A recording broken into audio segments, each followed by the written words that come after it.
time. Let's start the session. Welcome to the Challenging Clinical and Surgical Cases, Corneal and External Eye Disease.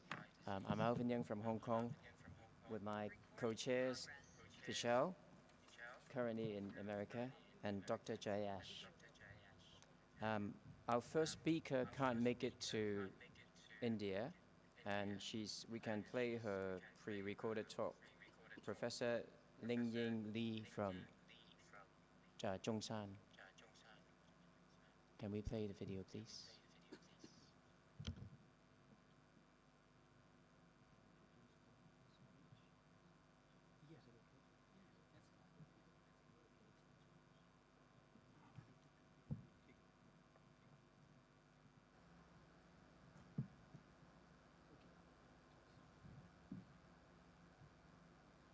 Is it playing now?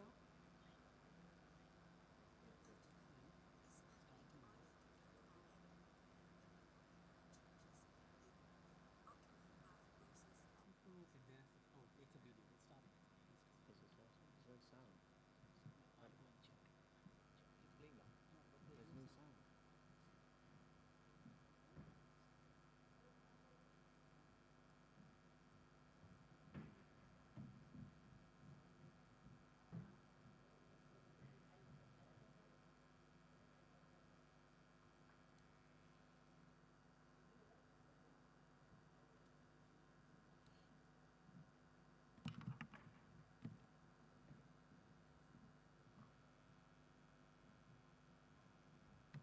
Maybe can we rewind and start from the beginning to be fair to the speaker, please?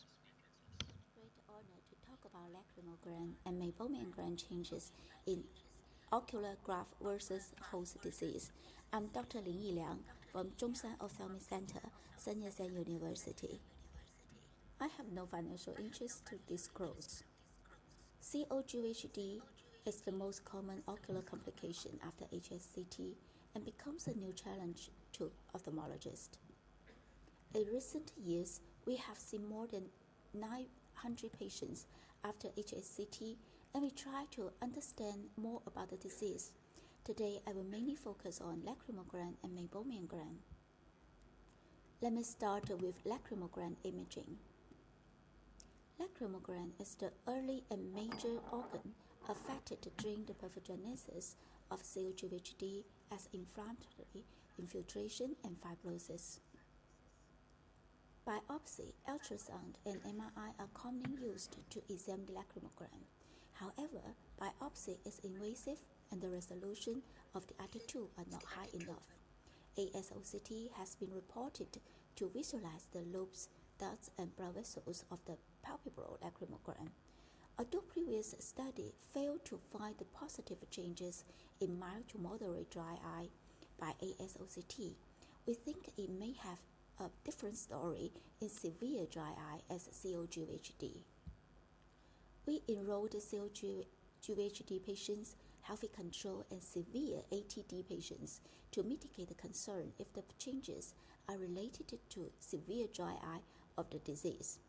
Outcome measures include the number of the lobes, ducts, and blood vessels, and the presence of the mucus structure we found in pilot study. COGHD group and severe ATD group had comparable ocular surface conditions. We found a specific mucus-like structure in the lacrimogram of COGHD. Such change was detected in more than 90% of patients with COGHD, but none in the other two groups. Even in those Sjogren's syndrome in the severe ATD group, we didn't see it. And the mucus structure is correlated with the COGHD severity and time post-HSCT. Besides, COGHD had less ducts and lobes but more vessels. The blood vessels was increased with time after surgery. Pathology may explain COGHD had lacrimogram fibrosis, but Sjogren's syndrome doesn't. So the mucus-like change under AIOS2025 may represent lacrimogram fibrosis in COGHD. So AIOS2025 may have potential in monitoring COGHD. How about the meibomian? MGD is common in patients with COGVHD, but it has also been reported to be observed before HSCT. So what's the exact relationship between MGD and COGVHD? We designed a cross-sectional study and enrolled HSCT recipients and compared the meibomian between those with and without COGVHD.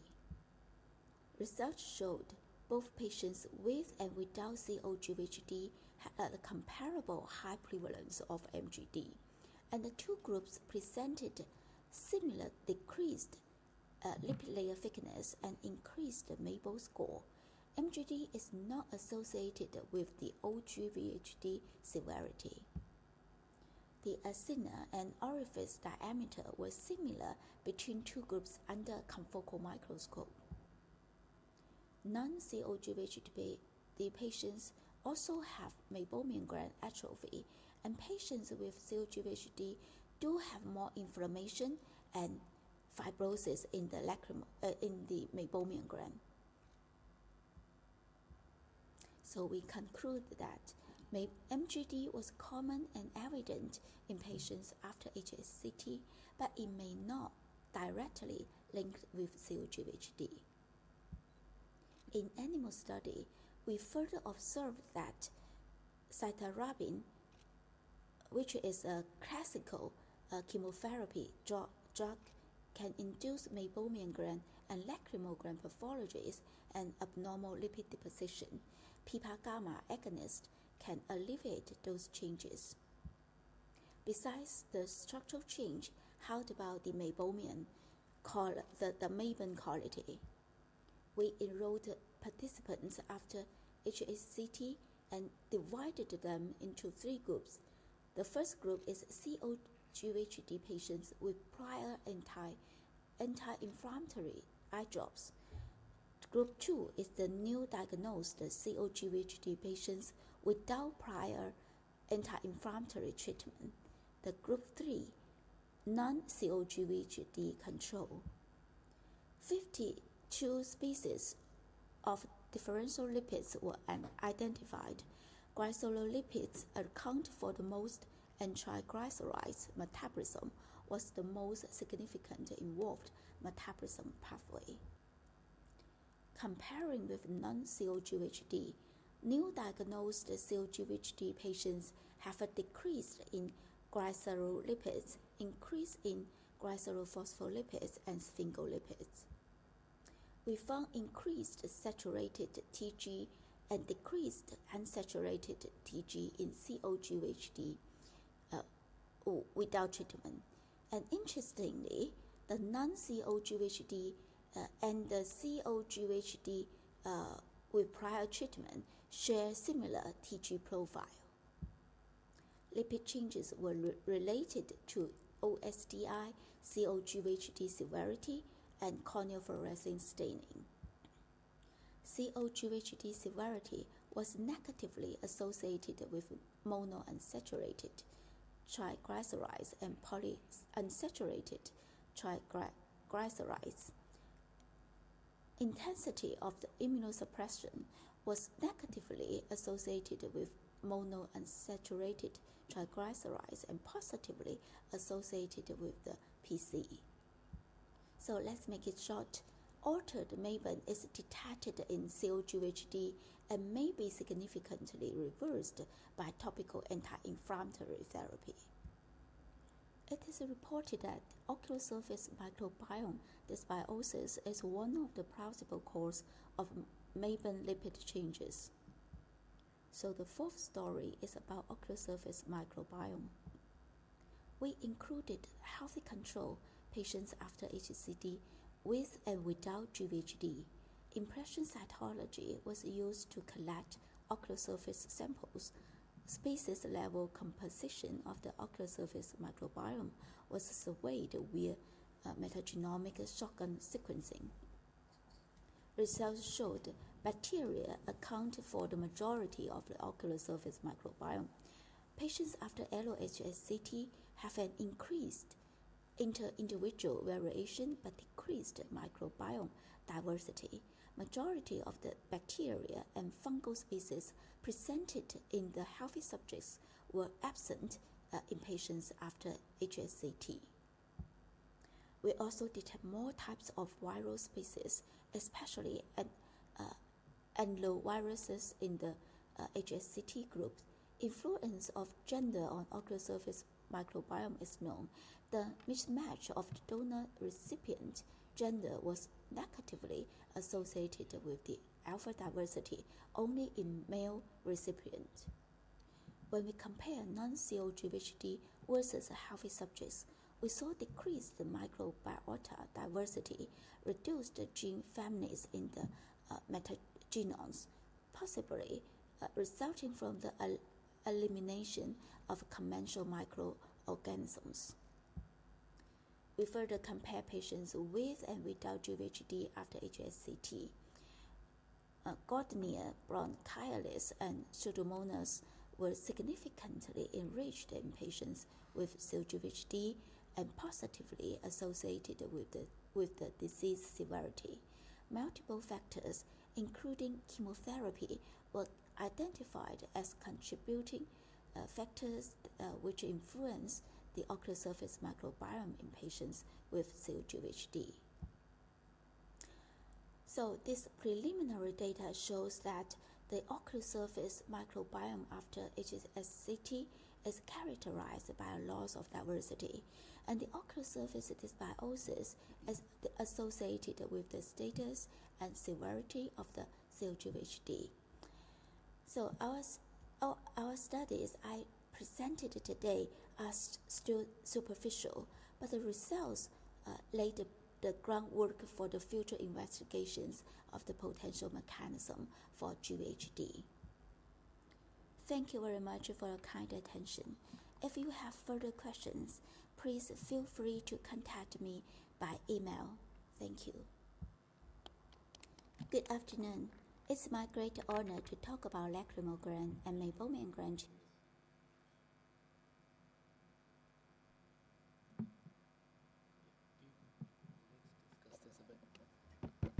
Okay, well, that was a good presentation.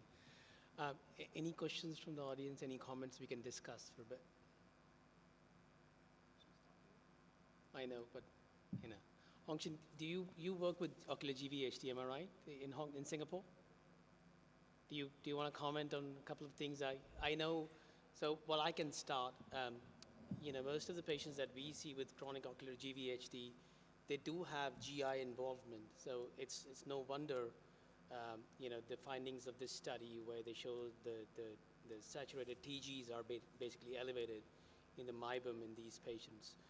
About 70 to 80% of these patients will have multi-system disorder when they come with chronic ocular GVHD, and GI is really involved in these patients, including the liver itself. So does anyone in the audience have any other comments or similar observations? The Chinese, they do a lot of work in microbiome, and I know we are looking at the microbiome as well. I'm sure somehow the immune system is related, but that's beyond me. My simple mind, I cannot understand such things. Okay, well, let's move on to the next speaker. So next, I'd like to call upon Dr. Bhaskar Srinivasan from Code Eye Care Chennai, and he's going to speak on Stevens-Johnson syndrome.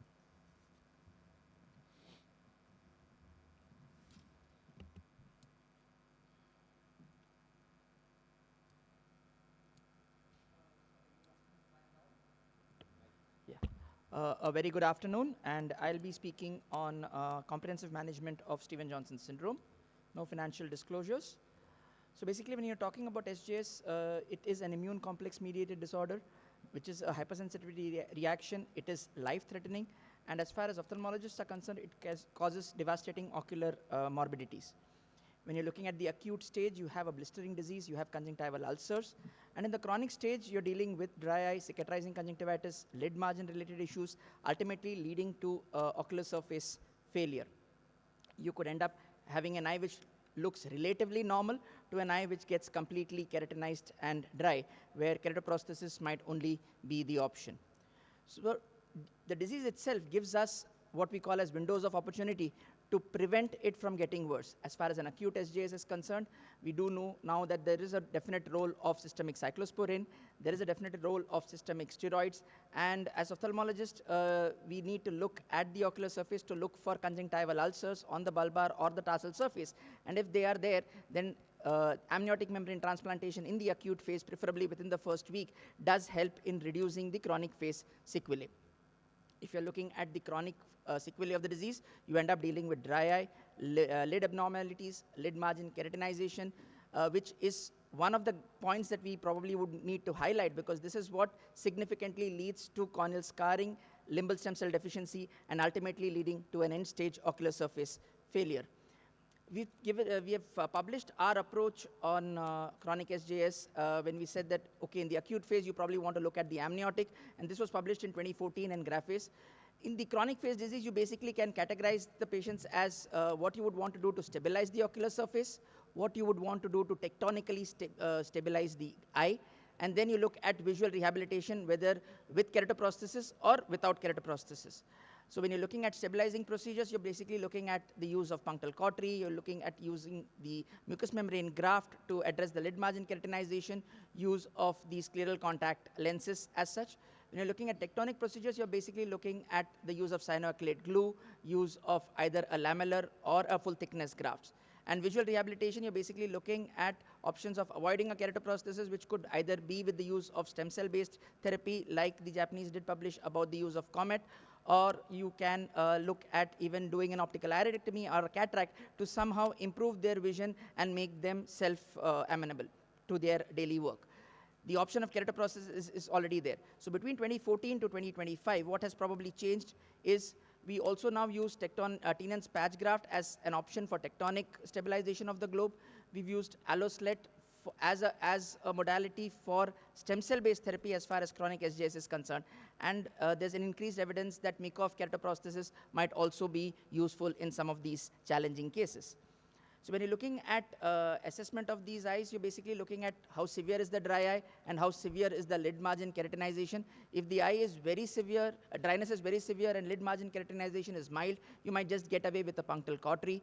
But if there is significant lid margin keratinization, you might need to combine the cautery along with the mucous membrane graft. If there is a possibility of improving the vision with an optical iridectomy, with a cataract, with a scleral contact lens, you might want to try that first before deciding on doing any major surface restorative procedures in terms of Comet or AIOS2025 or a keratoprosthesis as such.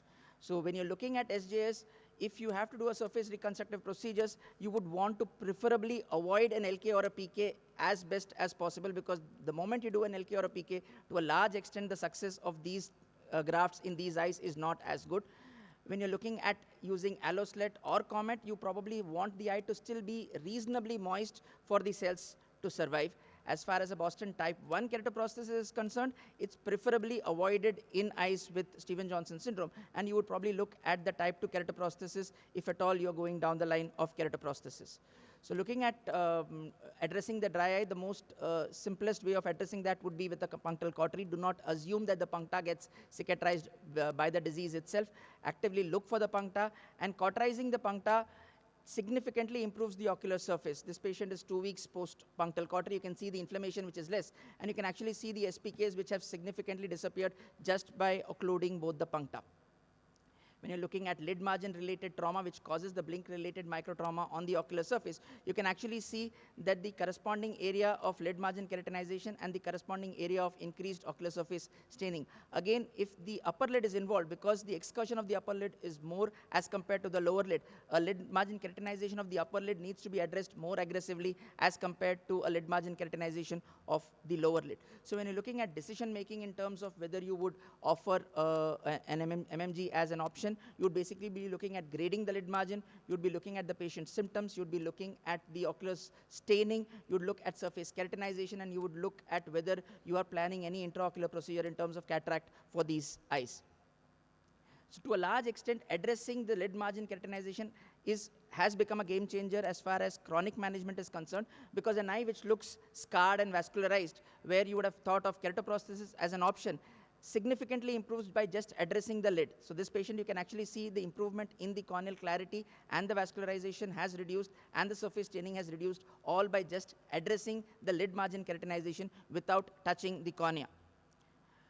The results are almost instantaneous. Even on day 2, you'll probably see that the eye is going to be quiet and the patient is going to be comfortable. You don't need to put them on any post-operative topical steroids. You're just going to continue the lubricants and an antibiotic for the first week. The sutures are removed generally by about a week's time.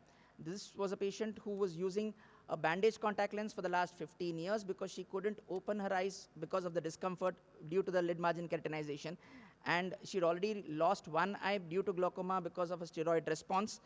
And this was her eye day 2 post-surgery. And the first thing that she said was, in 15 years, this was the first time that she was opening her eyes comfortably without having a bandage contact lens in the eye. So it shows the amount of destruction that the lid margin keratinization can do to the ocular surface.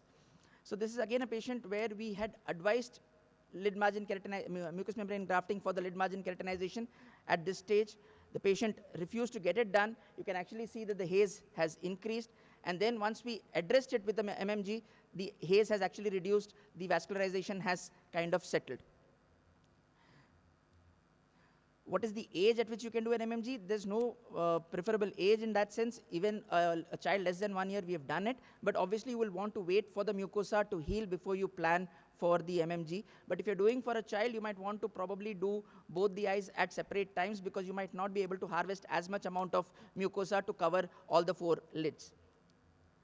If there is a recurrence of the lid margin keratinization, it probably happens because the mucosa either retracts or the mucosa gets necrosed off because of epithelium growing under the mucosa. There's no question of rejection because it's an autoimmune, it's a self-antigen there.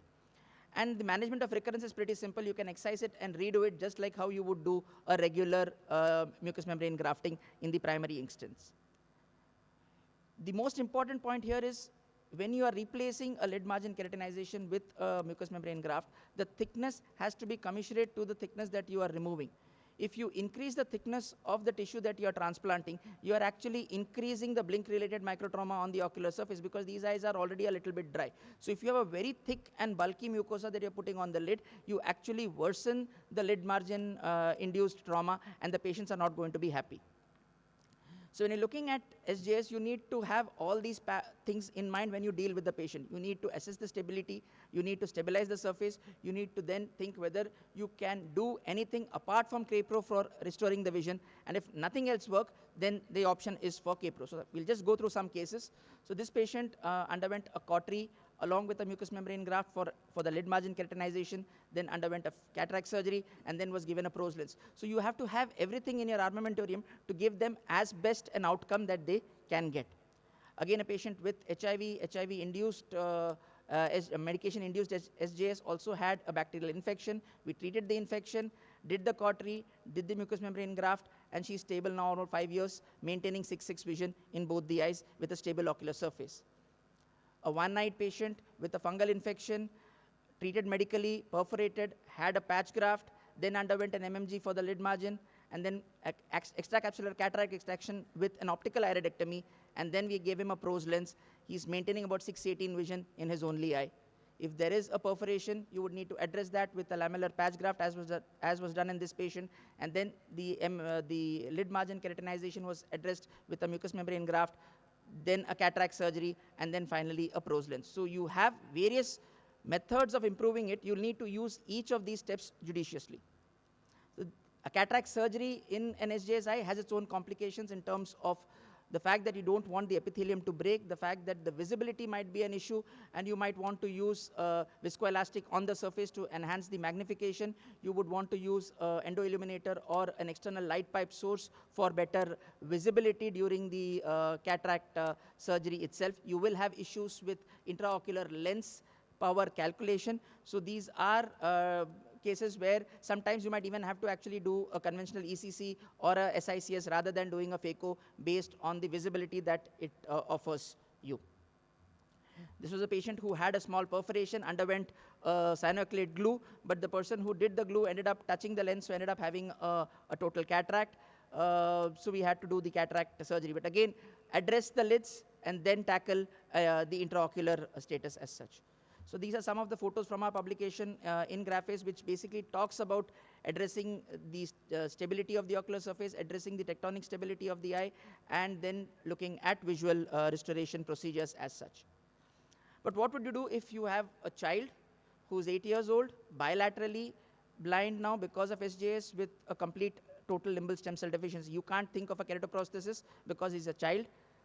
So what are the options? So here we were thinking what we could do. We ended up deciding to open up the ocular surface and form the ocular surface with allogenic slet under systemic immunosuppression. We put the patient on both mycophenolate and systemic cyclosporin, and then we shifted it off to systemic tacrolimus. The first eye at 3 months was doing fine. There was a focal recurrence of or a failure of the slet, which you can see it actually the vascularization increasing, and we did a top-up slet, and this eye has been stable. Then we did a similar procedure for the other eye, and now it's almost 8 years. This child is now 8 years post the allo slet in both the eyes, maintaining 624 in the right eye and 69 in the left eye. So we have deferred the need for a keratoprosthesis, and we now know that we'll be able to maintain the child on allo sleds. Even if it fails, we can probably do a top-up allo slet and keep maintaining the vision for as long as we can. Another patient who was one-eyed, who presented with a complete limbal stem cell deficiency. Inferior fornix was obliterated. There was lid margin keratinization. The option was either we go directly and do a keratoprosthesis, or we try surface restorative procedures first, and if it fails, then consider keratoprosthesis. So we discussed with the patient. We said we'll try surface reconstructive procedures first. So we did an inferior fornix formation along with mucous membrane grafting. We then did an alloslet under systemic immunosuppression. He had an area of thinning here, so we had to do a patch graft in that area. Then subsequently he underwent cataract surgery, and then we gave a Prose lens. And this is how the patient ended up with. You can see the crescentic patch of tissue that we had to put here. The alloslet bits were still there. The vision improved with glasses to 612 and with a Prose lens to 6.6. There is a gradual failure of the alloslet now. His vision is still at 618 with glasses, and he's able to move around. So this is almost about 4 years now, and we've been able to maintain his vision. A type 1 keratoprosthesis is not indicated as far as SJS is concerned, but you do have the option of keratoprosthesis. But you would probably want to look at these fours. How would you prevent or delay the need for a keratoprosthesis? By addressing issues that prevent deterioration of the ocular surface. You would want to use any other modality in terms of Prose lens, minor salivary gland transplants, alloslets, optical iridectomies, cataracts, to give them some vision before deciding on K-Pro. If you're deciding on K-Pro, you would need to look at the general anesthesia fitness, the tooth status, the visual potential, cosmetic issues before deciding what would be the option.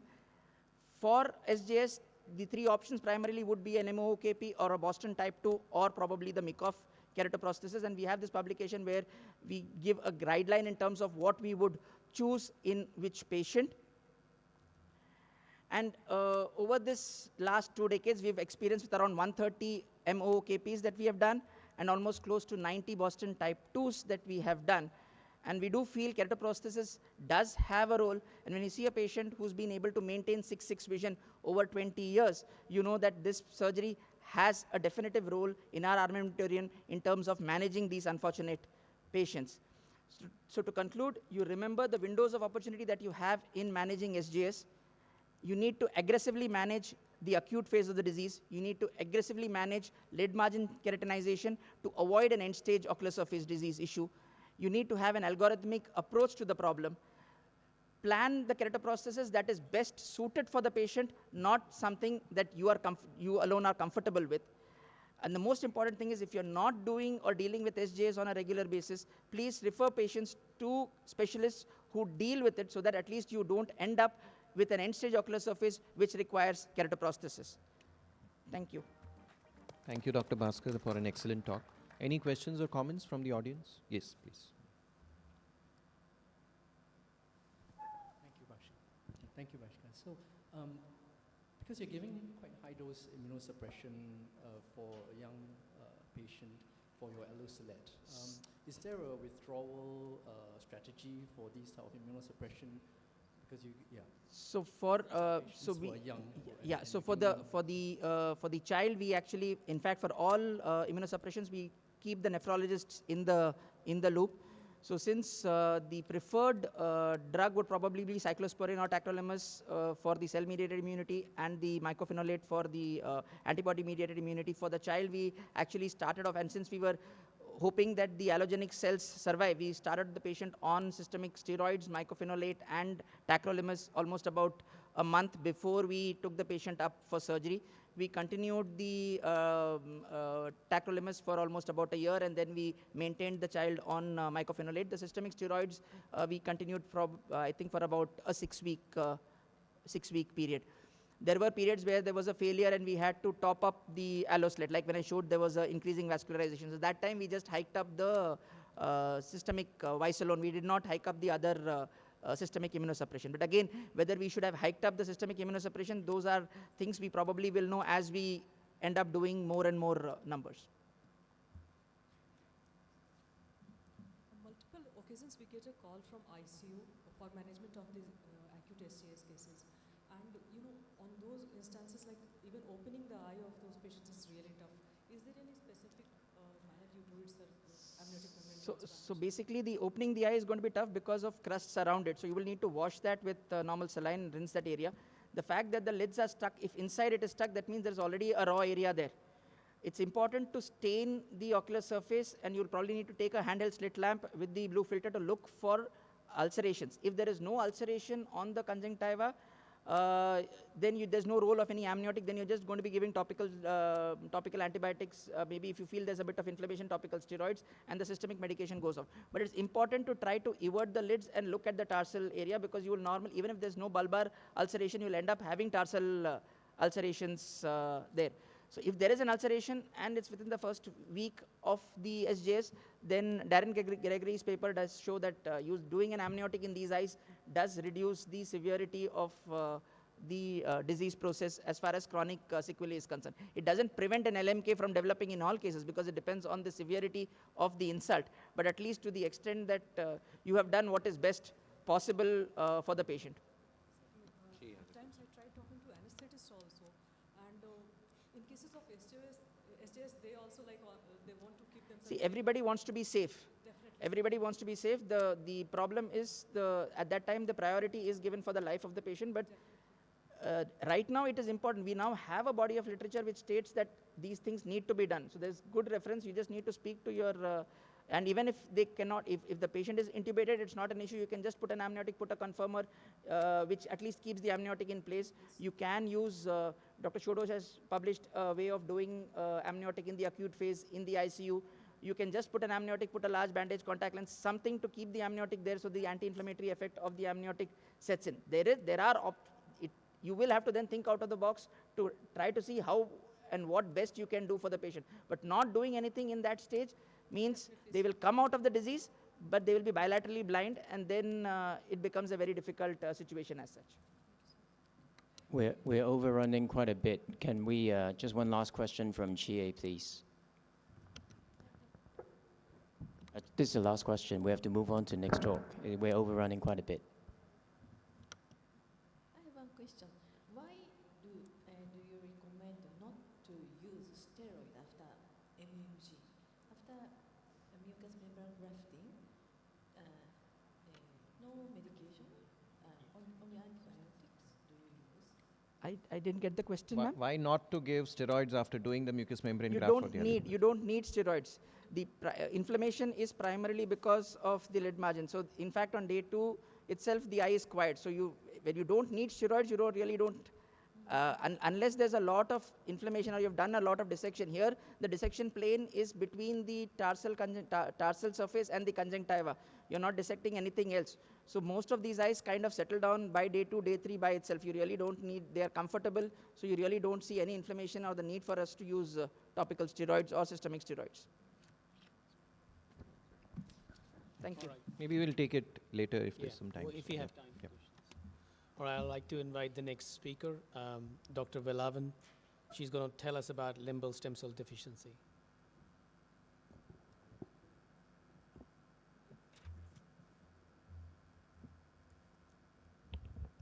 Thank you very much. I would like to thank the organizing committees for inviting me.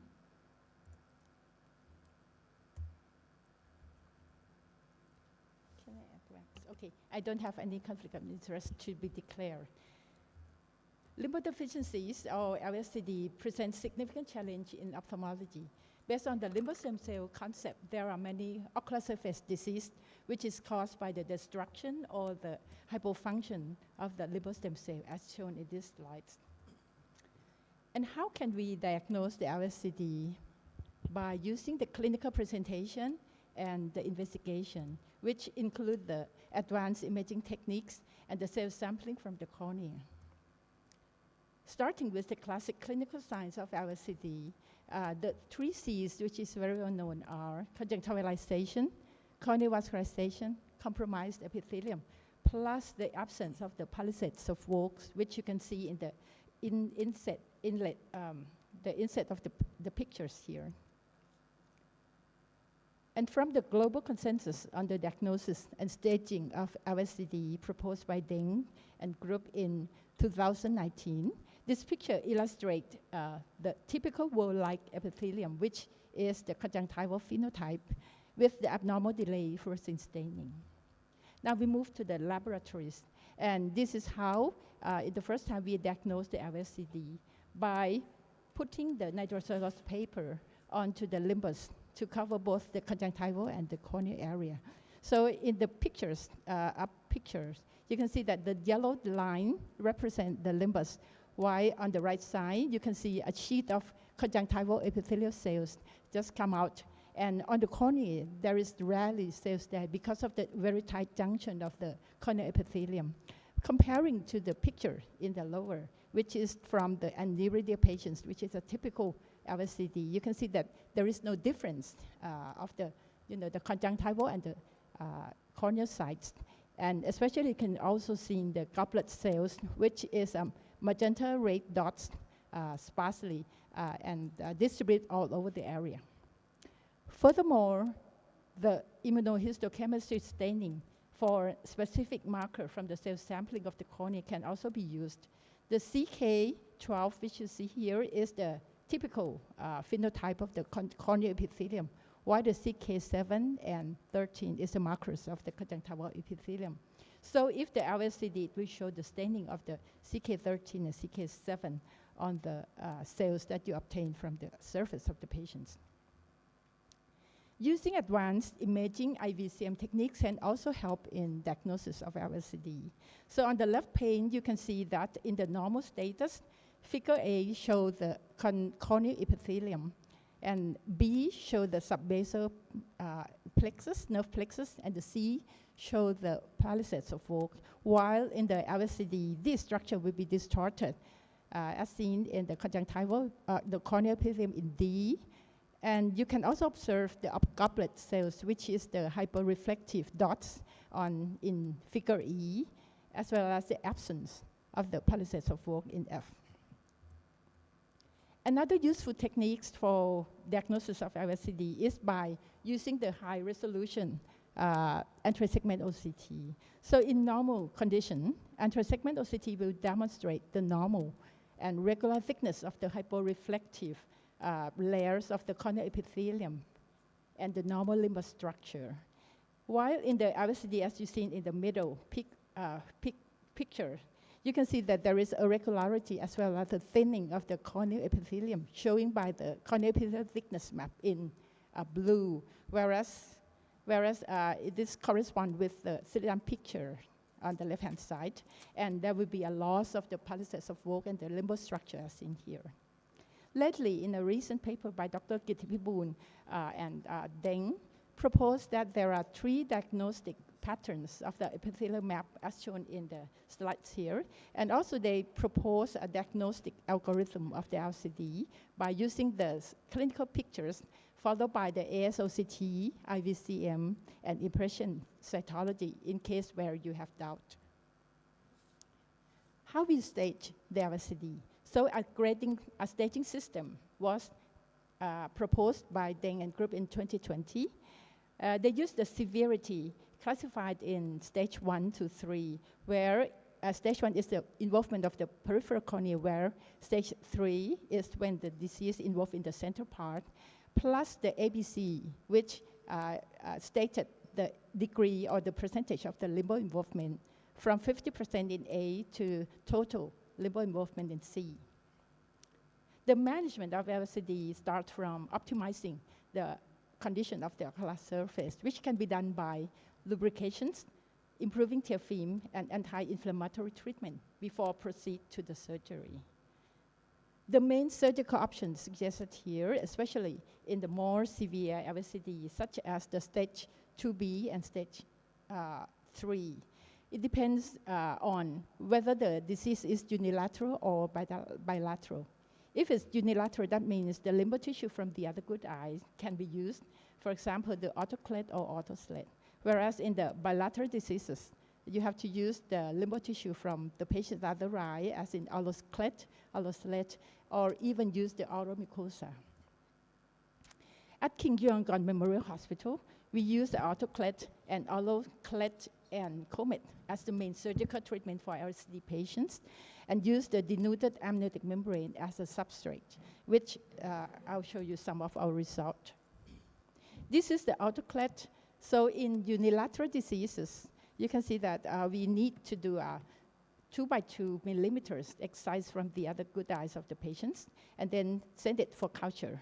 After achieving a confluent cell sheath within 2 weeks, then it was transplanted to the patient's eye on the ocular surface. We used the fibrin glue, thank you, fibrin glue, sutureless, and then we just place the cell sheet on on the patient's eye. This is the fibrin glue, and without any sutures. Okay.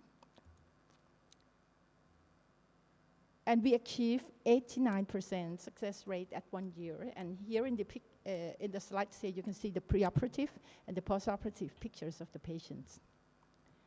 In bilateral LSCD, we harvest the limbal tissue from the other eyes of the, from a corneal scleral button donor and send for cultivation and perform the alloclad 2 weeks later. And the success rate fall down to 83% at 1 year. The picture preoperative and postoperative was shown here. In this diagram, we also perform the comet steps and the picture before and after the operation at 4 months. Nowadays, the cell-based technology are commercially available in some countries. Holoclare, which is pioneered by Pellegrini and groups from Italy, has been approved in Europe since 2014. And it is an autologous limbal epithelium cultivated under fibrin hydrogel and transported to be transplanted in the patients. Follow that, there are some of the cell technology which has been developed, especially from Japan, starting with the NAPIC from the Osaka University, where they use the autologous limbal epithelial cells culture on a temperature-sensitive cell sheet. And the last two is from KPUM, which is the Ocro and Sacracy. They are from the same cell source, which is the oral mucosa.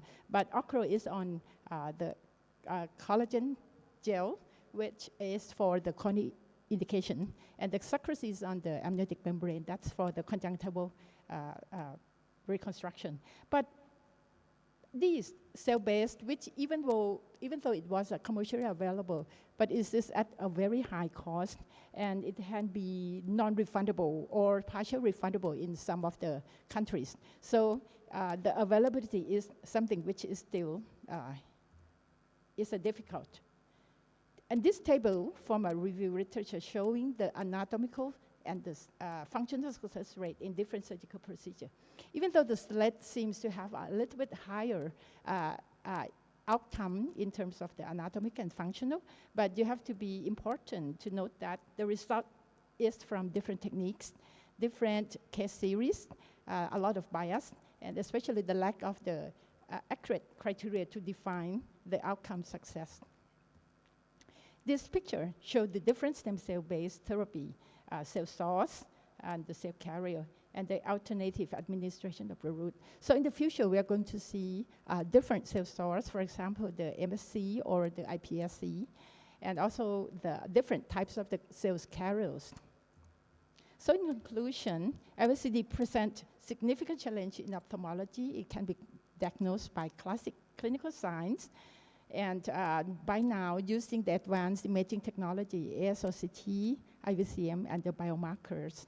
The surgical treatment include the limb transplantation and the cell-based therapy. For example, the CLET and the COMET are breakthroughs and become commercially available. In the future, the therapy aims to enhance the efficacy, the accessibility of the cell-based treatment, as well as developing a standardized diagnosis and outcome evaluation that will lead to a promising outlook for the LSCD management. I would like to thank our team at Chulalongkorn Hospital for helping with all the things, and Dr.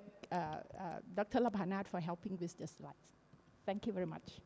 Thank you for the phone. We are overrunning, but let's have one question. Come. Thank you very much. Dr. Villafon, I see you apply sponge under the conjunctiva during the penis dissection. Did you use any chemotherapy like mitomycin? Yes, yes. You are very fast.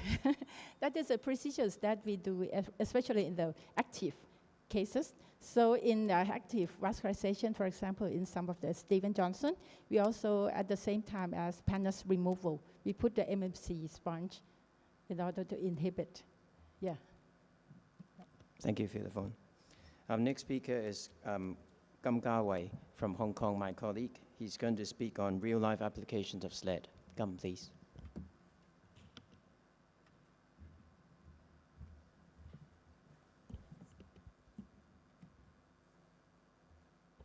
Thank you, Chairman. Thank you, everyone. My name is Cam. I'm from Hong Kong. It's my pleasure and honor to be here and speak on the topic of SLED. I don't have any financial interest. I work in the Chinese University of Hong Kong and Prince of Wales Hospital. Let's move on to the next slide.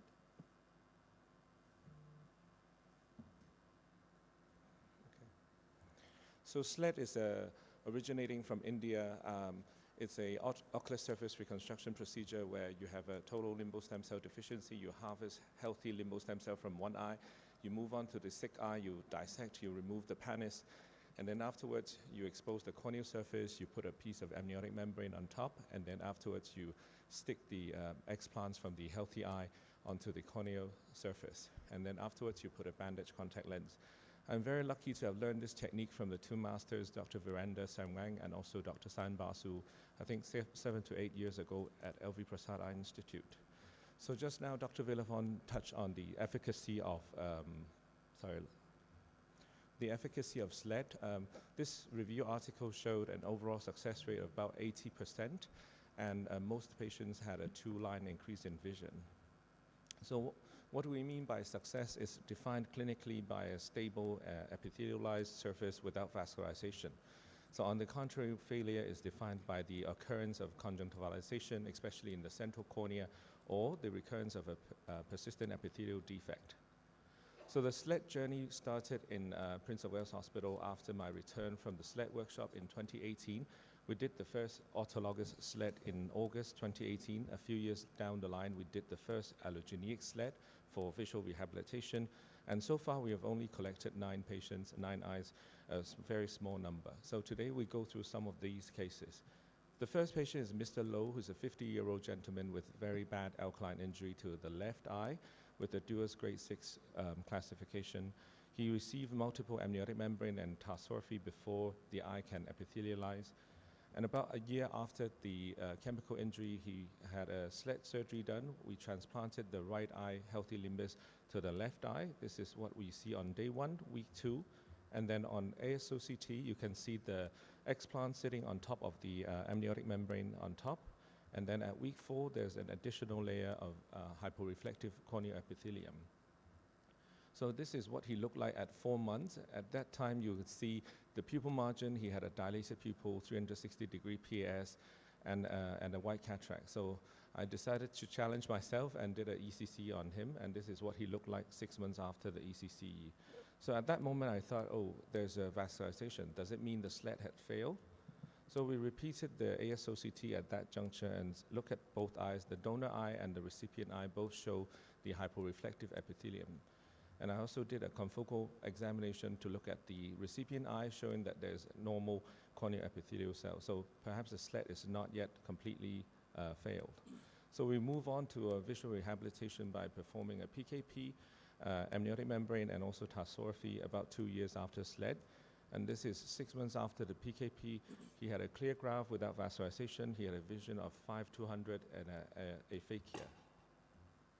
So what I learned from case number 1 is that ASOCT is helpful, but also IVCM is very useful to confirm the presence of corneal epithelial cells following SLED.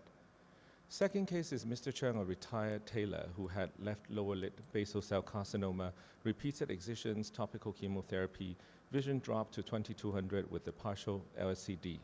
At that time, my plan was to do a modified SLED, which I regretted very much. So I put 2 sutures at the top. I think he had healthy limbus superiorly, and that's why I did not do a 360-degree peritomy. On the lower left, you can see the yellow square, which represents the conj autograft. You can see on week 1, the explants are everywhere. So they're not following the circle pattern that you usually see. And this is what he looked like at week 2, a total defect with small amount of epithelialization. And then this is him at week 4, still a large central defect. Eventually, at 6 weeks, his vision improved, but he had a bad central corneal haze with a vision of 20/60 only. So what I learned from case number 2 is that for partial LCD, maybe conj autograft and AMT alone would be enough rather than a SLED. And then early mobilization of the explants indicate unstable grafting. If I had picked it up earlier, maybe I can do something to stop it from becoming worse. So close monitoring postoperatively, preferably by the surgeon, is very important, especially when you start doing SLED. The third patient is a 68-year-old gentleman with, again, bad alkaline burn. This is what his right eye looked like after 2 amniotic membrane and tarsorrhaphy. At that time, the vision was light perception, and the daughter was very demanding. She asked me, how many SLEDs have you done, and are you sure that my father will see after this? So before the surgery, we did an electrodiagnostic, which essentially showed a normal retinal function, trying to convince myself and the daughter as well that maybe this is the way to go. And this is what he looked like on day 1. On the left, you see the donor eye. On the right, you see the recipient eye. And then at week 2, there's only a small central defect, but the rest of the surface has epithelialized. Strangely, his vision did not improve all along. It's still 180/280. And then there's an underlying issue going on. He's trying to claim injury on duty, and he's trying to pretend that he can't see out of this eye. So we sent him to an orthoptist, and they did a malingering test, and he was found to have a vision of 20/80. The next patient is a Madam Tam, who is a 70-year-old lady who had autoimmune conjunctivitis, both eyes. This is what she looked like after a period of topical and systemic immunosuppression. The left eye vision is 200. Potential acumeter show 20/60. The Schirmer is 12. On slit lamp examination, you may notice a loosened area in the central cornea, and this is when the ASOCT becomes helpful to detect any true corneal thinning. So as you can see, it's only because the pannus is thinner at the center, so it's not a genuine stromal thinning. So again, we did autologous SLED on her, and this is what she looked like with time. About a year and a half after SLED, we noticed recurrence of the pannus, which is very similar to a case presented earlier. So we did not do a top-up SLED for this lady, but instead we do pannus excision with MMC and also the cataract extraction. So similar to Dr. Villavon, we also applied topical mitomycin C at 0.02% for 5 minutes after dissecting the pannus. And we tried to put it under the conjunctiva in the pocket. And then afterward, remember to rinse the surface very well before we proceed to a cataract surgery. And luckily, the cataract is not as bad as the one shown by Dr. Bhaskar just now. So we didn't need to use an additional light source.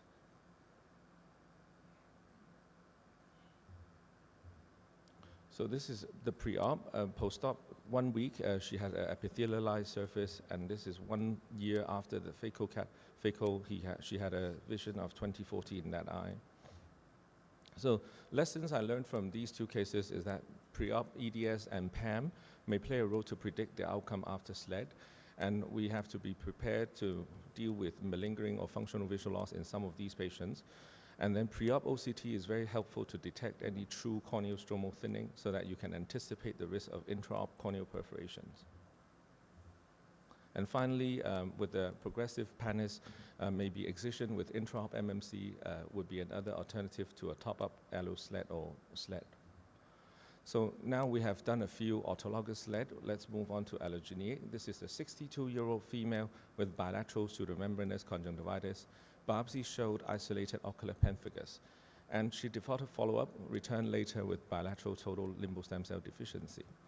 So we discussed option whether we do a living-related or cadaveric SLED, and she preferred to have the bad eye done first.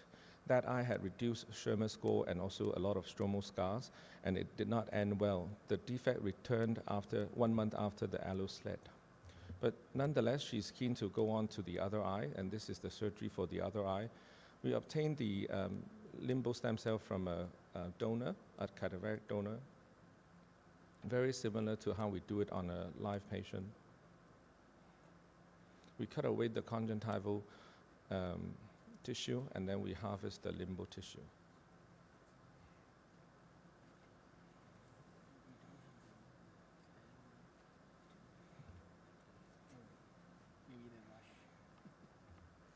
So this is her immediate pre-op and post-op photo of the recipient eye. And with time, her vision started to improve until we noted there's a dense cataract in her only eye. So we decided to go in for a cataract removal and also an intraocular lens implantation.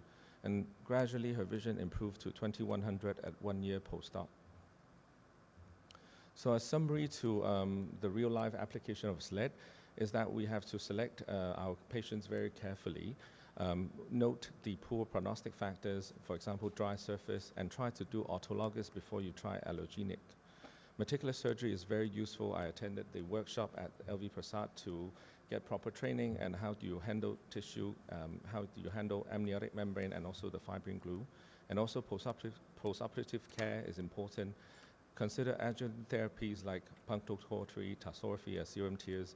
And if you need systemic immunosuppression, liaise with your physicians to balance the benefits and risks with your patients. So in that way, hopefully you have a happy patient and also a happy surgeon. With that, I'd like to thank everyone for your kind attention. I'd like to thank the PWH team and also Dr. Kendrick Shi, who introduced me to Dr. Veranda many years ago, my mentors at LVP, and also the Asia Corneal Society. Last but not least, a little bit of promotion. Next year, APO will be in Hong Kong. I welcome every one of you to come to Hong Kong for the APO as well as the Asia Corneal Society in December. Thank you, everyone.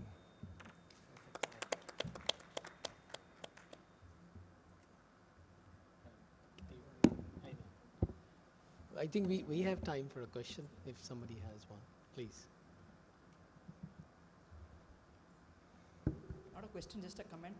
When you were doing the dissection for the allogenic SLED from the donor cornea, it becomes easier if you can mount it on an artificial chamber, so you're much more control with respect to the thickness of the tissue. If you don't have that, even if you have cyanoacrylate glue, you can just put the glue on the back surface of the stromal side and it will kind of stay, it will not get lifted up, so you can get thinner tissues. Because if you end up having thicker tissues, then the possibility of the bits falling off is higher. Thank you. Wonderful talk. Thank you, thank you. A practical challenge when you're harvesting from like a cadaveric source is that unlike a live donor, you don't have conjunctiva to lift up, and sometimes you don't excise it in a way where you have conjunctiva. So you just pinch it and excise it, it becomes easier. So we deliberately asked our eye bank to leave behind a conjunctiva. Yes, then it becomes easier. Yeah. But if you don't have it, it's called a pinch biopsy, where you just use some forceps to pinch up the limbus and cut it. So that works better. Thank you. Thank you very much. Thank you. Thank you. I would like to invite the next speaker, Dr. Hon Ching Ong from Singapore. He's going to tell us about severe VKC. Thank you.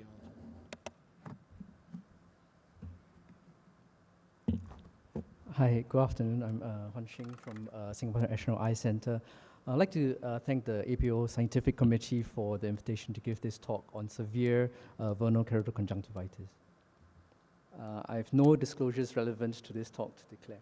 VKC is an uncommon form of chronic progressive allergic ocular surface disorder that primarily affects children and young adults. Although VKC accounts for less than 1% of ocular diseases in developed world, prevalence varies widely by region, being most frequent in warm, humid climates such as the Mediterranean, Middle East, South America, Japan, India, West and Central Africa, where the prevalence have been shown to be as high as over 500 cases per 10,000, and the US and Western Europe, which is about 1.2 to 3.2 per 10,000. This is the market forecast for in terms of the VKC market, where in 2023, the estimated market of over 7 major markets has been shown to be about 56 million US dollars, and is projected to increase to in 2034 to 348 million. However, VKC is still underdiagnosed and underrecognized, and some of these prevalence are underestimated, basically because the clinical forms are generally mild and self-limiting, and many do not present to clinics, and also many ophthalmologists characterize VKC as general ocular allergies.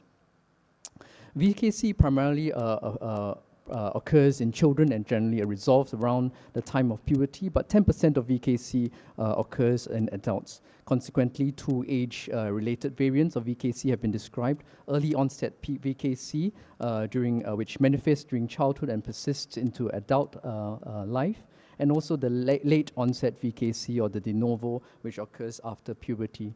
And the late onset is characterized usually by more severe disease and sight-threatening complications. These include worse visual acuity, more severe inflammation, higher risk of conjunctival fibrosis, increased risk of limbal stem cell deficiency, greater number of hospital visits, and a decline in work productivity and social activities. So how does VKC develop? These are the spectrum of allergic eye diseases, from seasonal and perennial allergic conjunctivitis, which is typically a type 1 mast cell driven inflammatory response resulting from specific IgE antibody-mediated reactions to allergens, and IgE binds to mast cells, and these degranulate on the re-exposure to the antigens. For VKC, there's a more chronic process where there's a recruitment of helper Th2 lymphocytes, together with recruitment of eosinophils, and the IgE production increases. Together, there is also a fibroblast activation, resulting in a scarring process. The more severe AKC that differentiates from the rest is the inclusion of a Th1 cytotoxic T cells involvement, which results in the more severe atopic keratoconjunctivitis. So traditionally, VKC can be divided into 2 clinical subtypes based on the maximum location of maximum inflammation. Tarsal or palpebral form, characterized by large cobblestones like papillae on the upper tarsal conjunctiva, or the limbal or bulbar form, characterized by lymphocytic or eosinophilic infiltration of the limbal conjunctiva. The mixed form is the one where there is presence of limbal and tarsal subtypes. The limbal subtypes are found more commonly in the Western population compared to the tarsal form, where it's more common in the Asia region.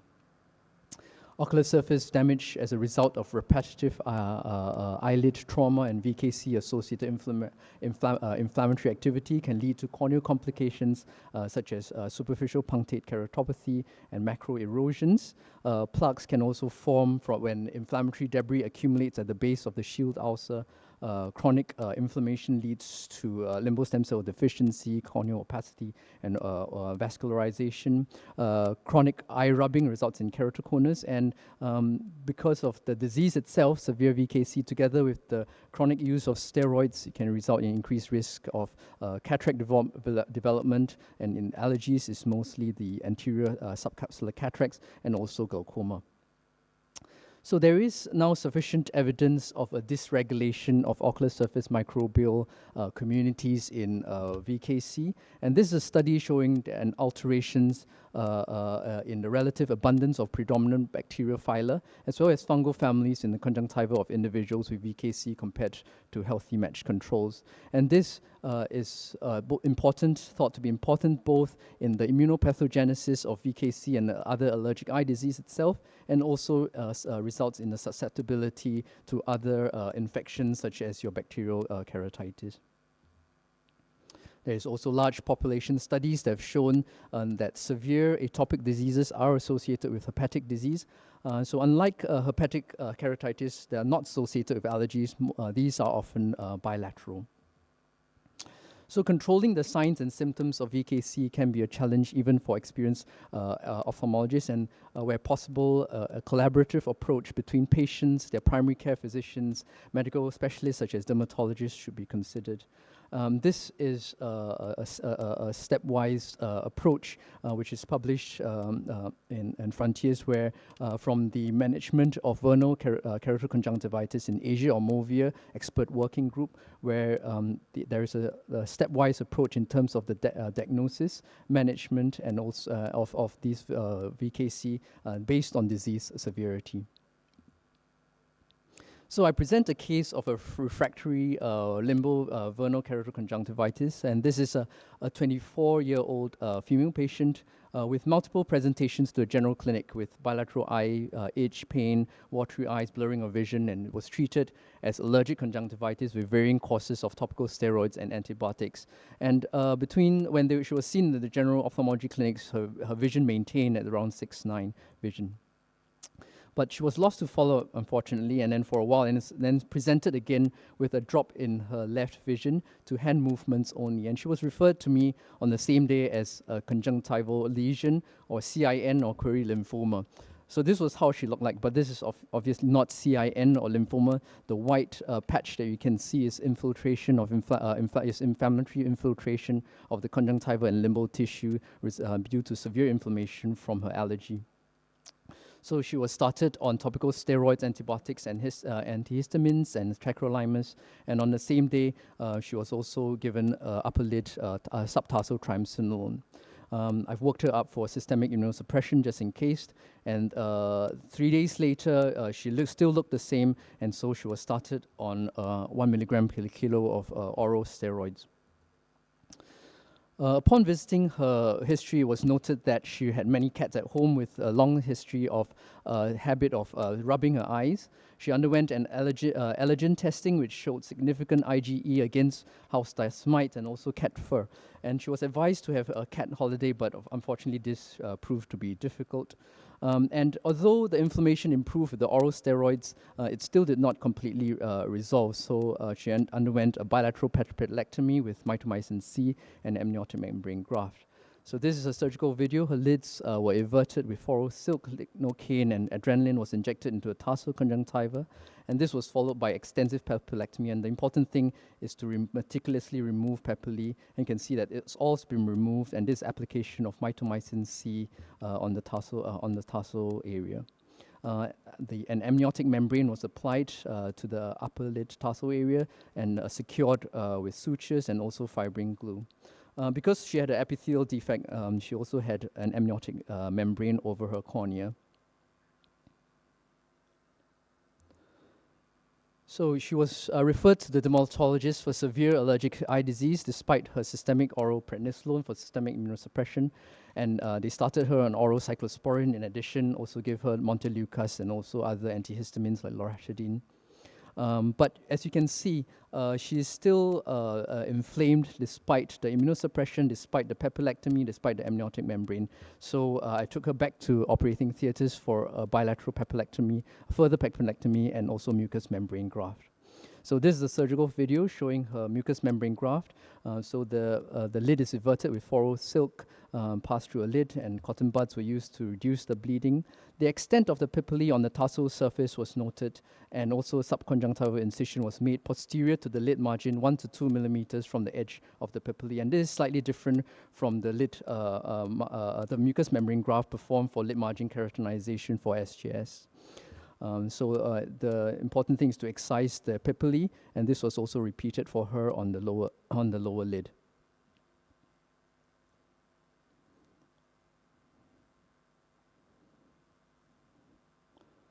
This is the harvesting of the labial mucosa after infiltration of lignocaine and adrenaline. And then the next step is the thinning of the graft. The end point is a thin translucent graft. The graft is then split into two for the upper and lower lid, and then stitched on the anterior surface, and also glued for the posterior edge of the mucous membrane graft.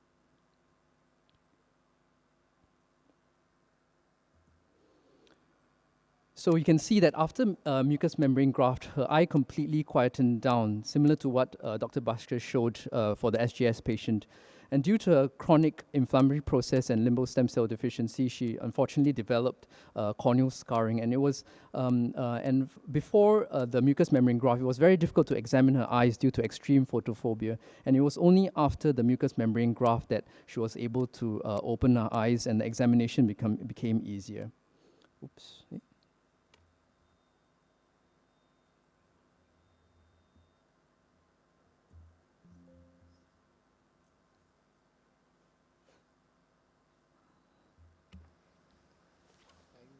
I think they've now decided that there is a timer. Oh, I see. Okay. I'm almost done. You can just go ahead. Should be around 18 or 19. I'm almost done.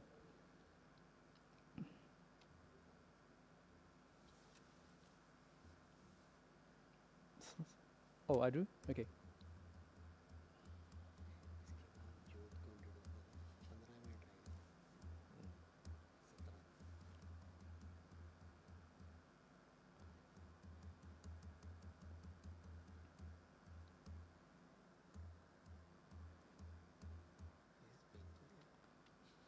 So you can see she's completely quietened down and able to open her eyes. And this is the evidence of mucous membrane graft in VKC, which comes from this paper from Dr. Geeta Shretter and also Bhaskar, where that surgical excision of giant papillae followed by mucous membrane graft has its advantages of reducing corneal complications and inflammation. So going back to the case from her ASOCT, it was noted that she had relatively normal cornea underneath the pannus. And as the eyes were relatively wet, and she was already on systemic immunosuppression, I proceeded to do a cadaveric allogenic select, which eventually cleared her vision to about 618 to 624. And all this while, because of multiple visits, her symptoms, and unable to open eyes, she was not able to work, and she was able to go back to work based on using this vision in one eye. So I hope that you've seen from my presentation that the management of severe VKC can be challenging, and under-treatment leads to severe visual complications which can significantly affect the patient's quality of life. Good patient education, such as the avoidance of allergen and also compliance to treatment to follow, is important, and a stepwise approach in the management of VKC is essential for improved outcomes. Thank you very much. Thank you. So throughout your surgeries, the patient has been on oral cyclosporin? So she was on oral steroids first, and the papillectomy that where I did with the EMT was quite soon after she presented, and then I referred to dermatologists and they started cyclosporin. But despite the cyclosporin, despite the oral steroids, and despite the papillectomy, she was still inflamed, and it's only after the mucous membrane graft, together with the cyclosporin, it might be because of the cyclosporin. So you're continuing the cyclosporin? Yeah, it might be the cyclosporin that's also taken MMG, effect. SLET, everything was done under cyclosporin cover. Yes, correct. Yeah. Right. Were you going to ask a question, Philipon? No? Philipon. Thank you very much for very nice and interesting. You're using the mucous membrane graft in the treatment of the severe inflammatory disease. The result is very good. I mean. Yes. Yeah. Thank you. So, Doctor, what's available in evidence is more clinical reports. So, in terms of the mucous membrane graft and in terms of the cytokine profiles, it's more on the Stevens-Johnson's patients. But yes, we should actually look at the cytokine profiles for these patients pre and post MMG for even allergies. Yeah. Thank you very much. I would like to ask Dr. Bhaskar. Can I? May I? When you talk about the mucous membrane graft, especially in treating the lid margin keratinization, I have patients which is a Stevens-Johnson indeed, And then she, after have been doing the alloclet, she has the recurrent keratinization on the corneum, not on the lid margin. So we try to remove it several times, including the amniotic membrane graft, and then the keratinization just come back again. Now we just start seeing the lid keratinization. So I wonder whether you have this kind of patient where you do the mucous membrane graft. Does it help in reducing recurrence of the corneal keratinization? And if not, what should be the next step of the treatment? So in general, if we have to touch the cornea of an SJS patient, you would want to avoid touching it as best as possible. You would want to address only the lids first. So before doing a AIOS or something, you would want to address the lid margin keratinization. If after that there is still a recurrence of the keratinization which is coming, it's probably with respect to the tear film imbalance and with respect to an exposure. There, putting them on long-term PROS lenses actually kind of reverts the surface back. Some patients do get better with vitamin A, but you have data which goes both ways. Some patients don't really show a difference. Some patients show some amount of reversal of the keratinization. The fact that there's so much of epithelial turnover indicates inflammation, and the fact that it's a keratinization is actually a protective mechanism of the ocular surface to prevent or protect the underlying structures. So it's probably a little bit of exposure. The blink is probably incomplete. That's why you're getting the keratinization on the central of the cornea. Sometimes you'll see keratinization which is starting at the lid margin, going along the canthus and reaching the cornea. That's probably with respect to the initial severity, where the blisters formed, where your junction between the healthy conjunctiva and the skin somehow barrier got disturbed and you have the skin coming in. But if you're seeing an isolated keratinization on the surface, it's probably tear film or exposure related, which will get better with the PROS lens. I think what you're seeing is more the rule rather than the exception, because if you look at the published results of any form of limbal transplantation and even experience from major centers, SJS is not a very good indication for either clet or slit. So what I think what he showed was an exceptionally good result, but the message was not that it's like a routine procedure for SJS because of the, as he said, the tear film abnormalities and other conditions. Right. My question was back to the presentation regarding why and when would you consider intratarsal triamcinolone injections in these cases? So, yeah, when they are significantly inflamed and they've already been having courses of steroids, and so usually if they're quite inflamed, the first that is very easy to do in clinics to give triamcinolone subtarsal injection, which she had the first time I saw because of the severity of inflammation. So it depends on the severity of inflammation and what treatment she had before. Of course, if she hasn't been on any steroids, I'll probably just give her some topical steroids in the first instance.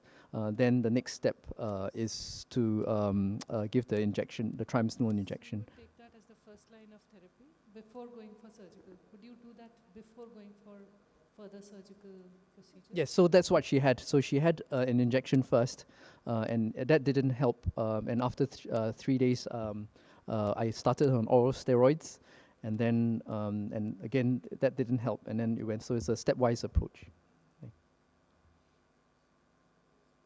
All right. Well, thank you. Thanks so much. I'd like to invite Professor Jodhbeen Mehta from Singapore. The title of his talk is How to Deal with Posterior Stromal Scarring. Thanks, Joe.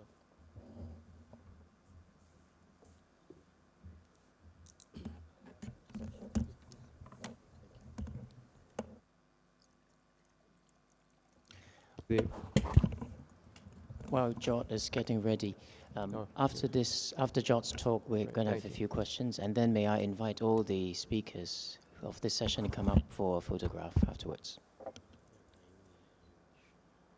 Okay. All right.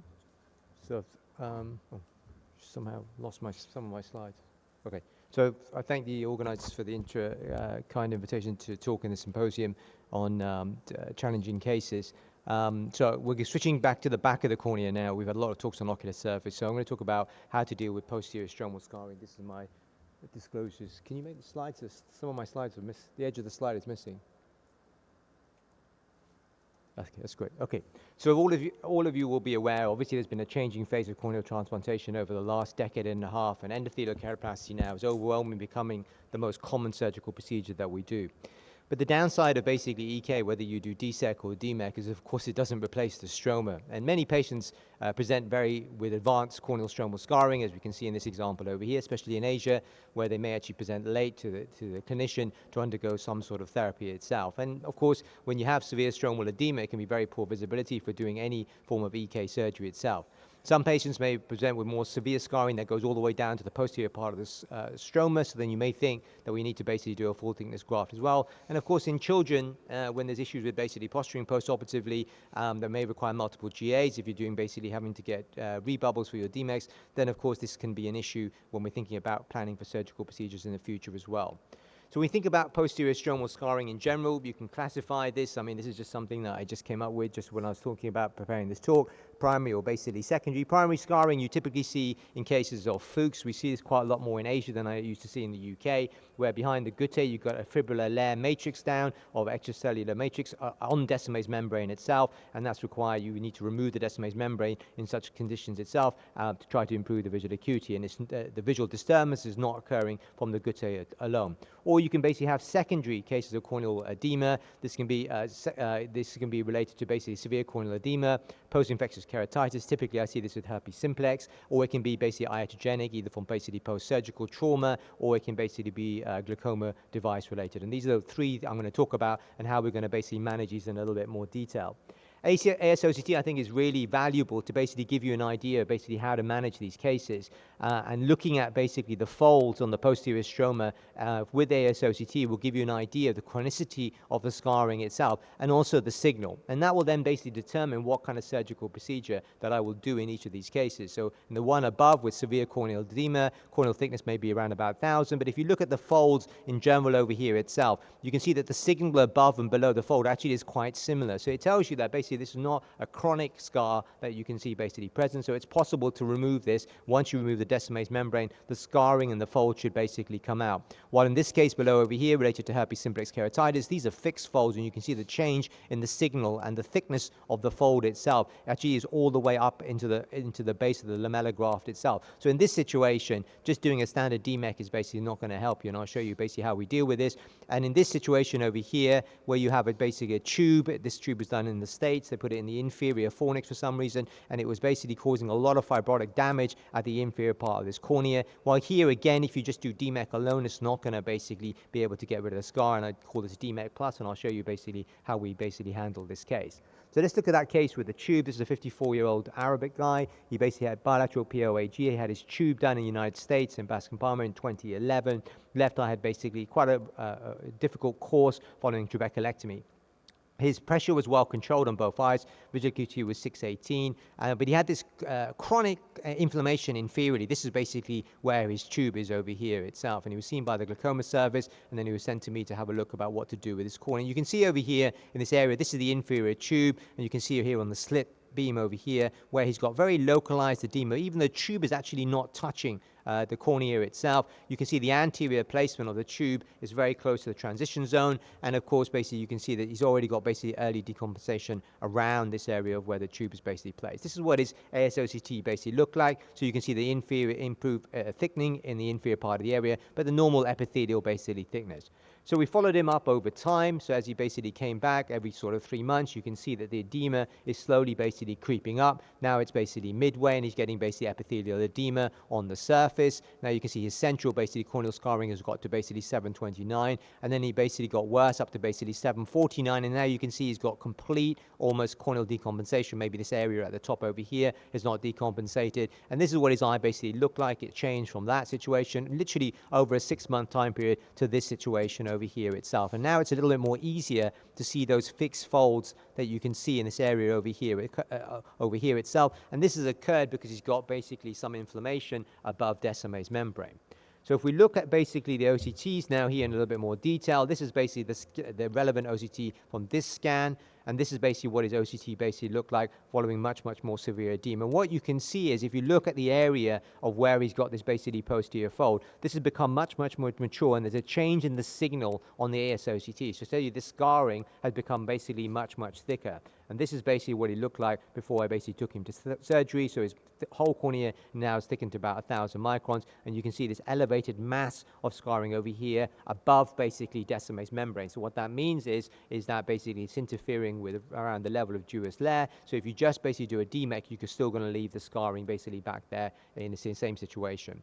So this is basically how we deal with this in this situation. So obviously remove the epithelium to basically try to get a better view. To show you the fact that it's just if you remove the Descemet's membrane is not going to help, I'll show you what happens after we strip off the Descemet. So the first thing I did was basically trim the tube back, because I thought when I do a graft over here or do a DMEC, I don't want it to basically be anywhere near touching the tube. Okay, and one of the other options is that often I get the glaucoma people to actually replace the tube slightly more posterior, so it's sitting basically on the iris plane. So once we take the tube out, now we'll basically do a standard Descemet stripping, and you'll see what happens when we get to this area over here. You see the scar is still there. So that's why Descemet stripping alone is not going to help you basically in this situation, okay? So what you need to do is you need to remove the Descemet to get access to that basically scarred area. And then once you've got access to the scarred area, what I will do is I'll go with a pair of forceps, and what you want to do is a localized basically peel and get the edge of that scarred fibrotic area. You can see they've got an edge there with a forceps, so using a blunt tip forceps, and you gently peel away the stroma in this area. And this requires multiple goes to basically do this. If you don't do this, when you do the DMEC, it's not going to basically stick in this area. What you can see is that once the stroma turns into this uniform whitish basically color, you basically remove most of the scarring. So this is basically what they look like. This is post-op. You can see basically on this side over here. So the DMEC is basically start. This is early post-op. This is the same OCT now in that area of where you basically saw the scarring.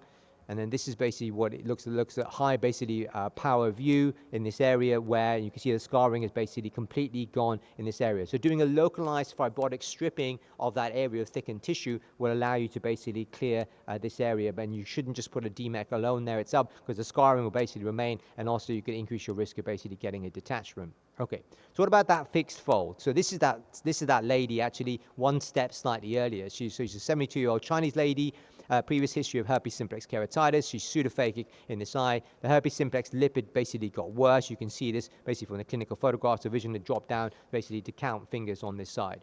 Again, if you look at the OCT over here, you can see this is the lipid deposition in the basically stroma. And if you look very carefully over here at slightly more higher magnification, you can see these little folds over here in basically the posterior stroma itself. Now, this has come from herpes simplex infection. I've seen this quite a few times, and often this is basically a chronic inflammatory process giving this, and you're going to get fixed folds basically over here itself. So what I did for her was I did a DOLC basically first of all. So this was done with a manual basically surgical technique. I dissected down to within 50 microns of Descemet's membrane. So you can see this basically over here. Visual acuity improved, but not fantastic. And you can see now the fixed folds over here. It's not possible to basically remove it because they're so stuck down onto basically Descemet's membrane. If you try to remove them, you're basically going to rip. So this is basically what she looked like. This is basically the OCT, and you can see the full thickness folds over here. And again, in slightly more higher powerful magnification, you can see Descemet's membrane over here. And these folds go well beyond that, up into basically the base of the DOLC stroma itself. So again, if you just strip away Descemet's membrane over here, you're not going to basically be able to get rid of these folds over here. So in this situation, you know, there are several options from there itself. Of course, you could convert her to do a PK, but obviously it's a high-risk case with herpes simplex and in one area of vascularization. So we wanted to basically do something else. So in this situation, what we do is do the surgery called basically that we call FAD, so intraoperative OCT-guided femto-assisted DMEC. So basically we use the OCT on the Zima femtosecond laser. And what I'm going to do is I'm going to cut from the inside of the cornea itself right up into basically the DOLC tissue. So now we're using the intraoperative OCT, so I can see exactly where the margins are and how high the vertical trephination needs to be. The advantage is because this is done with a liquid applanator, there's no distortion on the surface of the cornea itself. So once you've gone all the way around, it's done in 30-degree segments. You basically fire the laser. So the laser is now firing from the anterior chamber vertically upwards into basically the DOLC tissue. You can see the bubbles there around that's basically created by the femtosecond laser. Then using a Sinskey hook, I gently tease away the edge of basically the stromal tissue. I'm gently dissecting it. Now, where the sutures are, of course, it'll be a little bit more tighter with the cutting from the laser itself, but you can see you've nicely basically removed that tissue itself. You can see on the surface, that's the scar. So you can see the scarred area basically over there, so now it's removed. And now what I do is I replace that area then with a DMEC. Now with the DMEC, a little bit more challenging over here because you've got an edge that you need to put your DMEC tissue within that area itself. And the advantage of doing a DMEC in this situation is that you're basically getting rid of the interface, so the quality of vision should be slightly superior. So we do an endo-in technique, so we're holding onto the graft. So once the graft is in position, you will then basically tamponade this with gas like we do basically with normal surgery. So there we go, it's just tamponade with gas, and then the rest of the graft is basically opened up. So this is what she basically looked like. She had a small detachment at day one. She was actually one of the first cases that I basically did. I rebulbed to her with SF6 gas, and then she got an excellent visual acuity outcome. Her best visual acuity is 6.9 with a basically good cell count. Now she's about 4 or 5 years down the line as well. So in conclusion, with increasing trend to lamellar surgery, sometimes it's difficult to ascertain endothelial damage, especially if the scar is very, very posterior itself. The clue basically with the cause of the scarring, try to think of the cause. If it's primary cause, you're most likely going to get away with a standard DMEC. If it's secondary cause, you may have to do an alternative technique. The duration of the edema and the scarring basically help you guide. The OCT, I think, is really invaluable to really look at the depth of the chronic scar. If you see a signal change on the OCT, it's telling you that basically you're going to have to do something else. Just doing a DMEC alone will not help in this situation. I still think it's best to do EK surgery, but the best surgical treatment may be on standard DMEC, either a combination of what we call DMEC plus or basically IFAD or intraoperative OCT guided femto-assisted DMEC. Thank you for your attention. Thank you, Jot. Pretty good timing. Let's open the floor for some questions before we close. Philemon? Thank you very much. That is very beautiful surgery. I would like to ask, what is when you see the fold in the endothelial? So yeah. At what point that you consider this as a fixed fold that you have to remove before the DMEC surgery? So I think that if you do the OCT and then really look at the OCT, but typically look as to see whether there's a change in the OCT signal. If it becomes slightly whiter, okay, it's going to tell you it's going to be a chronic fold, okay, because it's telling you it's a chronicity basically there itself, and fixed folds in the matrix will basically be chronic. It will definitely be chronic. With herpes, I've seen this actually quite a lot, actually, and actually before we start, I mean, I've done about maybe 15 of these techniques now with the laser. Before we did this, actually, I wasn't sure what to do. I used to just do a dog and just used to leave the vision around about that level, and now we started doing this with a laser. I do all of these I do a dog, first of all, very deep, and then I basically do a laser afterwards. But if you do the OCT, I think is the OCT history to give you an idea. If it's just non-surgical, with, like say with Fuchs, for example, primary Fuchs, when you see that ACM matrix, almost 100% you can strip that off and you'll be absolutely fine with the standard DMEC. But if it's post-surgical and you see it's actually fixed, you definitely need to use that. And using, you can use forceps or you can use, sometimes you can use cyclodialysis spatula just to get that plane. And once you get that plane, you can peel that fibrotic scar off. It's quite easy to basically do. I ask a little more about using the femtos second laser. Have you done some of the DSEC by removing the posterior stroma of the recipient as well before putting all the... So the problem with that is that currently with the liquid applanator that you have, you can only cut vertically. You can't cut horizontally.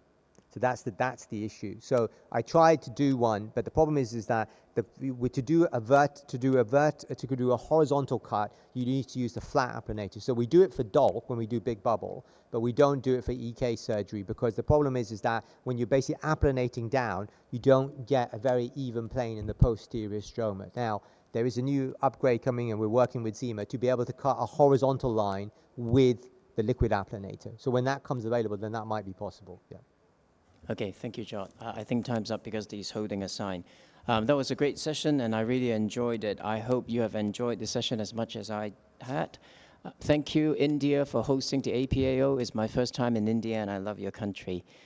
So enjoy the rest of the time in the meeting. Can I invite all the speakers to come up on stage for a group photo, please?